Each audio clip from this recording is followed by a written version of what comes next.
disalurkan pada leher kita. Itu maknanya apapun peristiwa yang kita alami di alam dunia ini, sehat, sakit, senang, susah, hidup ataupun mati, itu merupakan satu catatan kita kita. Dan satu pun kita tidak akan pernah bisa mengelak dan lari daripada ketetapan yang tertentu itu, karena Allah telah merencanakan ketetapan itu 50.000 tahun sebelum adanya alam. Begitulah baginda Rasul menjelaskan tentang perkara takdir yang Allah tentukan kepada masing-masing kita ini. Kata Allah, maqadirul falaq qabla yakhluqas samawati wal ardi 50 alf sana. Bahwa Allah telah menuliskan dan menetapkan takdir masing-masing hambanya ini 50.000 tahun sebelum adanya alam semesta. 50.000 tahun sebelum adanya semesta ini sama dengan 18.250 juta tahun sebelum adanya langit dan bumi. Jadi semuanya itu telah ditetapkan, semuanya telah direncanakan, dan semuanya itu telah disempurnakan. Jadi apapun yang kita alami, yang masa lalu, masa sekarang maupun yang akan datang, itu tidak ada yang kebetulan, karena itu semua adalah proses catatan kita masing-masing. Begitu juga namanya akan kemauan atau kematian. Allah katakan apa kepada diri kita ini? Kullu nafsin za'iqatul maut fa idza jaa ajaluhum la yastakhiruna sa'atan wa la yastaqdimun. Setiap jiwa itu akan merasakan mana yang merasakan mati dan mana yang mati itu namanya. Yang merasakan mati itu yang disebut namanya dengan an-nafs atau jiwa atau ruhani. Sedangkan yang mengalami proses mati itu adalah tubuh. Jadi tubuh ini yang mengalami mati, sedangkan ruh itu mengalami suatu proses merasakan namanya akan kematian. Namun apabila kematian itu terkadang kepada diri kita, kata Allah, bagaimanapun keadaan dan situasi kita pada saat itu, wa idza jaa ajaluhum la yastakhiruna sa'atan wa la yastaqdimun. Maka apabila telah datang ajalnya, pada saat itu kata Allah, maka sesaat sedetik pun tidak bisa dimundurkan dan tidak pula bisa dimajukan. Law kuntum fi buyutikum la barazal ladzina kutiba alaihimul qatlu ilal madhaji. Walaupun kita pada saat detik ini, pada malam hari ini kita berada di sini, kalau Allah sudah menuliskan catatan kitab kita mati terbunuh di suatu tempat, pasti ada saja suatu sebab yang menghantarkan kita untuk menuju mati terbunuh. Inilah suatu proses. Jadi kita hanya menjalani setiap cerita Tuhan yang telah ditentukan Allah. Ada saja sebab yang menghantarkan kita ke sana. Begitu juga Allah katakan, aina matakunu yudrikumul maut walau kuntum fi burujin musayyadah. Dimanapun kamu berada, walaupun kamu berada dan bersembunyi pada benteng yang sangat kokoh, tinggi dan kuat, kata Allah. Namun apabila ajal dan kematian itu telah sampai waktunya, pastilah kematian itu juga akan datang menghampiri akan dirimu. Namun proses kematian dapat itu ditutup dengan suatu proses sebab. Namun orang yang beriman, orang yang telah bertauhid, orang yang telah meletakkan dan memandang Allah di atas segala-galanya, di mana dia tidak boleh bertuhan kepada sebab, tidak boleh bertuhan kepada peristiwa dan kejadian. Akan tetapi tetaplah hati dan jiwa kita ini bertuhan kepada Allah yang menjadikan sebab peristiwa dan kejadian. Makanya baginda Rasul katakan, likulli mautin bisababi. Tiap-tiap kematian itu pasti ada sebab yang menghantarkan. Namun sebab itu hanyalah suatu proses cerita dan sandiwara Allah. sebagai tempat orang bertanya dan sebagai tempat kita untuk menjawab dan mengutarakannya. Namun hakikat yang sebenarnya bukan karena sebab itu datangnya kematian, akan tetapi datangnya kematian itu jauh sebelum kita berada di alam dunia ini. Kematian itu telah ditetapkan dan ditentukan Allah pada diri kita ini. Inilah yang mesti kita ingat kembali akan janji kita, baiat kita di hadapan Allah. Sebelum roh itu dibungkus namanya dengan tubuh jasmani, sebelum kita ini terzahir di alam dunia melalui akan rahim ibu kita masih berada di dalam kandil mu'allaq itu. Allah katakan apa kepada diri kita ini? Alastu birabbikum. Bukankah aku ini adalah Rabbmu, aku ini adalah Tuhanmu? Maka ketika itu sekalian ruh itu memberikan jawaban, qalu bala syahidna. Benar ya Allah, Engkau adalah Rabb kami, Engkau adalah Tuhan kami, dan kamilah yang bersaksi dan angkat saksi. Ketika itulah kita mengatakan anta rabbi wa ana abduka asyhadu an la ilaha illallah wa asyhadu anna Muhammad rasulullah. Apa pengakuan kita kepada Allah? Dengan mengucapkan namanya syahadat tauhid, asyhadu an la ilaha illallah. Aku bersaksi tidak ada ilah, tidak ada yang wujud dan yang nyata, melainkan yang wujud dan yang nyata itu hanya Engkau ya Allah semata-mata. Maka ketika itu pula lah Allah mengangkat saksi untuk diri kita juga. Apa kata Allah? Wa ashhadu anna Muhammad Rasulullah. Aku juga bersaksi kata Allah bahwa Engkau adalah Muhammad, hamba dan utusan aku. Maka ketika kita telah mengiyakan apa yang Allah tetapkan kepada diri kita, apa yang telah kita yakini bahwa Allah itu adalah Rabb dan Tuhan kita, maka ketika itu pula lah Allah menuliskan, menetapkan dan menentukan akan takdir itu kepada diri kita. Langkah rezeki pertemuan dan mautmu itu aku yang tentukan kata Allah. Jadi kalau Allah sudah menentukan, Allah sudah menetapkan akan hal itu, maka kita ketika itu sebelum roh itu dibungkus oleh tubuh jasmani, kita hanya berkata sami'na wa ata'na. Kami dengar dan kami akan patuhi ya Allah. Maka setelah sempurna janji kita di hadapan Allah, kita mengakui tidak ada ilah kecuali Engkau ya Allah, dan kita turut patuh menjalankan ketetapan dan takdir yang Allah tentukan kepada diri kita. Barulah kita ini dizahirkan Allah di alam dunia. Pada saat alam dunia ini telah sempurna diciptakan Allah, innama amruhu idza arada syai'an ayyakuna lahu kun fayakun. Maka ketika itu Allah mengatakan kun, jadi fayakun, maka terjadilah alam ini. Terjadinya alam ini Bapak Ibu, hakikat sebenarnya kita ingin menjalankan suatu cerita dan ketetapan Allah yang telah Allah tentukan. Waktu kita berada di alam tanzil muhaddas atau di alam ruh atau di alam namanya kandil mu'allaq itu, maka di alam dunia inilah kita menjalankan suatu cerita dan sandiwara Allah. Apakah kita masih ingat janji kita kepada Allah? Apakah kita masih bertuhan kepada Allah Rabb kita?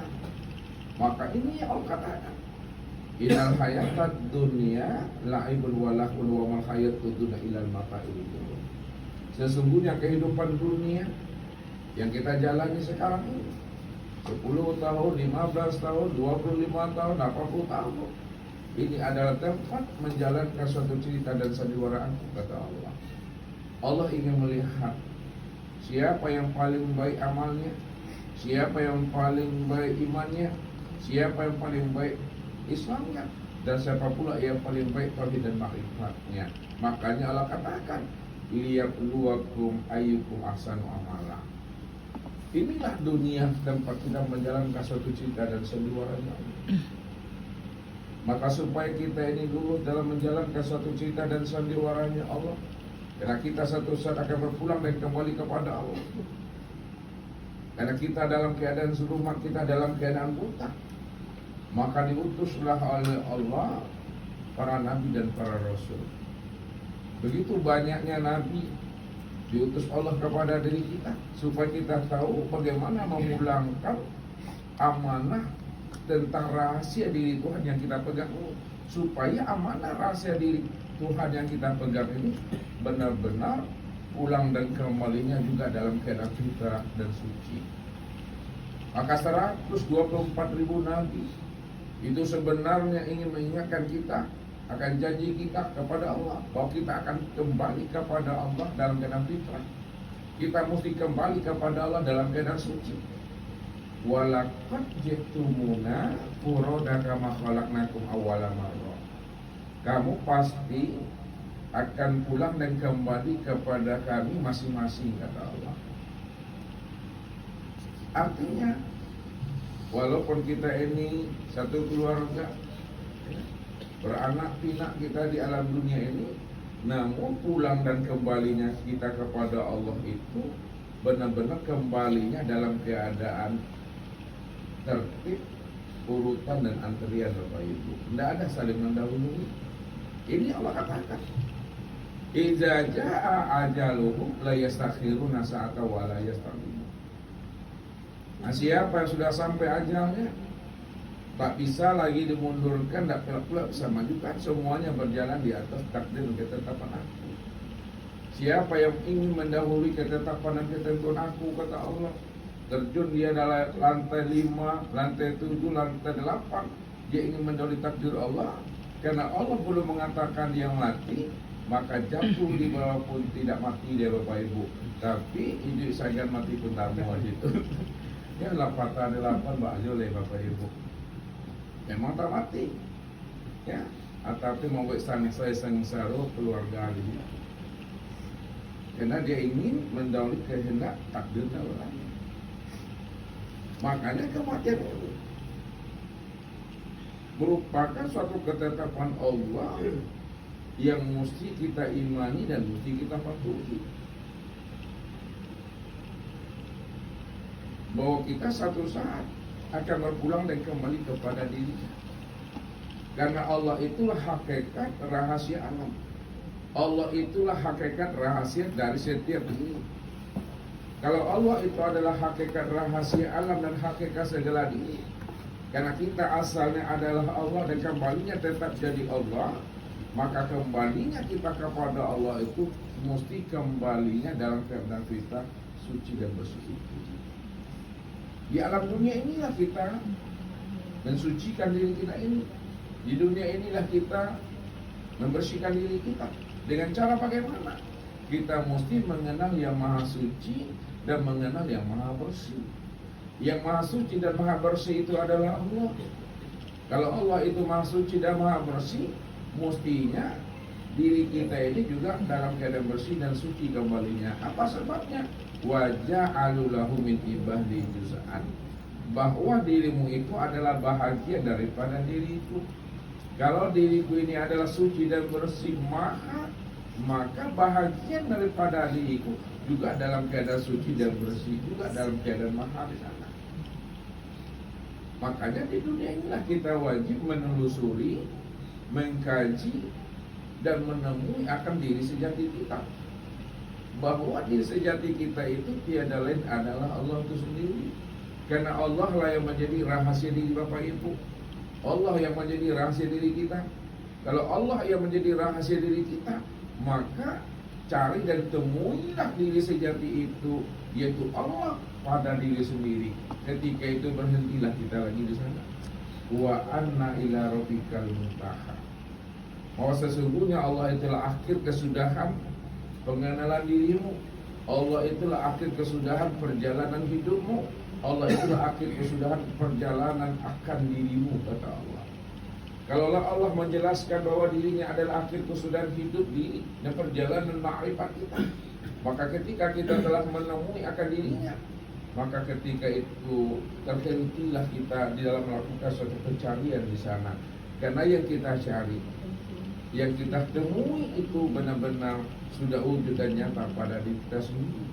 Maka siapa yang sudah bertemu dan bersua dengan rohnya sebelum roh itu melepaskan akar cangkangnya, maka ketika itulah dia telah mendapatkan suatu titel namanya almarhum dan almarhumah. Jadi orang yang mendapatkan titel almarhum dan almarhumah itu sebenarnya sebelum roh itu melepaskan akan cangkangnya, sebelum roh itu melepaskan akan tubuh jasmani, maka untuk mendapatkan titel almarhum dan almarhumah itu mesti kita ini benar-benar dalam keadaan mati akan keakuan diri kita yang merasa diri kita ini ada selamanya. Disitulah almarhum dan almarhumah itu. Maka kita akan menjadi namanya keluarga rohani, kita akan menjadi sahabat Tuhan dalam hidup. Kalau kita sudah menjadi keluarga rohani dan sahabat Tuhan, ya, menjadi komunitas Tuhan, maka selamatlah pulang dan kembali kita nantinya itu. Andai kata roh itu dalam melepaskan akang cangkangnya, roh itu melepaskan akar tubuh jasmani ini, pulangnya itu telah utuh dan sempurna Bapak Ibu. Inilah yang disebut namanya orang yang telah mengenal akan rahasia dirinya tadi itu. Ya. Baik dia dalam keadaan hidup secara syariatnya maupun dia dalam keadaan mati secara syariatnya, hakikat dirinya sudah almarhum dan almarhumah. Itulah orang yang dirahmati dan orang yang dikasihi Allah. Itulah orang yang kembali. Itulah yang dialami oleh sahabat kita, saudara kita, dan jemaah kita, ayah bunda kita. Mereka adalah orang-orang yang satu atap. Mereka adalah orang-orang yang satu rumah. Pulang dan kembalinya pun tidak menunggu waktu yang cukup lama, bertahun-tahun. Itulah ketetapan dan janji itu. Bukan janji mereka berdua, tapi janji yang telah dijanjikan Allah itu sudah berlaku pada diri ini. Makanya seorang anak, seorang cucu, seorang menantu bangga mendapatkan ayah bunda menjadi contoh dan teladan bagi anak-anak dan cucunya. Kalaulah ayah bunda itu telah sampai kepada tempat yang sebaik-baiknya, ya, selama beliau mengaji di alam dunia ini dengan ustaz, maka beliau sudah berada dalam keadaan bahagia dan senang. Cuma yang menjadi persoalan yang membuat mereka risau, bagaimana perjalanan anak, cucu dan menantunya itu dipikirkan itu. Maka bagi mereka itu sudah kembalinya dalam keadaan senyum, kembalinya dalam keadaan bahagia. Karena ini Ustaz lihat proses ini waktu Ustaz di Bandung, ketika Ustaz mau ngasih tausiah, sebelum Ibu Pakip menyampaikan berita sama Ustaz Fuad, dia ke WA Ustaz. Jadi kata Ustaz, melihat proses itu, kata Ustaz sama Fuad, hikmahkan zikir dan Al-Fatihah, karena jalan pulang kembalinya telah lurus, kata Ustaz. Tidak sampai 5 menit, 4-5 menit lah proses kita ngomong. Fuad minta terima kasih, dapat berita dari itu bahwa Ibunda Reza Fuad pulang dan kembali kepada Allah. Maka perasaan Ustaz ketika itu bukan ada sedihnya, tapi bahagianya Ustaz di situ. Kenapa? Ustaz sudah punya tanggung jawab yang selesai Ustaz laksanakan. Benar-benar pulang dan kembalinya itu lurus pulangnya. Jadi disitulah yang membuat Ustaz itu bahagianya di situ. Ya, bukan bahasanya sedih, dalam bahasa hakikatnya bahagia. Karena itulah sebenarnya hakikat hidup yang mesti kita pahami. Ya, Allah katakan apa? Wala tasabanna lazina qatilu fi sabilillahi amwat bal ahya inda rabbihim yurzaqun walakin la tashkurun.